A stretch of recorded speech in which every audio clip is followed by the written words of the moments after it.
I think that's a bigger problem for the United States market than Greece is. And of course, China has been, economically speaking, in the straits for some time now. And I think that's going to affect the global economy, and it already has. So I kind of think what's happening in the Chinese stock market could be a pre-warning for the rest of the global equity markets.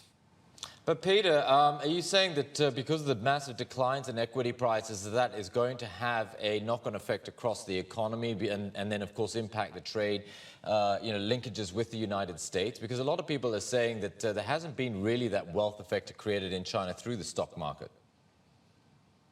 No, it hasn't been. You're right. The real estate market really was the one that created the wealth effect. But again, if you have a stock market that's in a bear market territory and it's lost, close to 33% of its value without a bounce, that raises a question mark.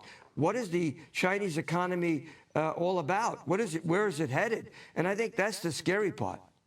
So as a result, are you exposed to China at all, or are you avoiding it as an investment destination?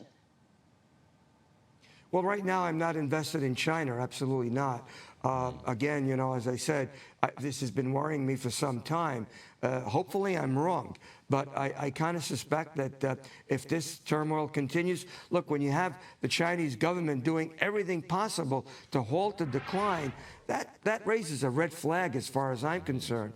And so I'm somewhat concerned, and I have been looking for a market correction. So far, the market correction has not really come to fruition, and I suspect that, what we've seen over the past several weeks is basically just a minor pullback that's attached to China and the Greece situation. Okay, Peter, so we've got, huge financial dislocation on the mainland. We've got upsets in Europe with the Greek situation. Does that mean that U.S. equities are a great place to be and to hide?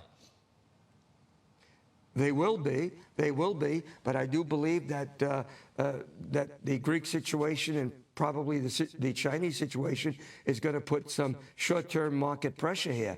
I think that it's just a matter of time before we break some technical support levels, and when we do that, we're probably looking at a market that can still correct some 5 to 6%. At that point, I think it's a great entry point for global investors and the domestic investors as well to pick up a lot of cheap stock here in the United States.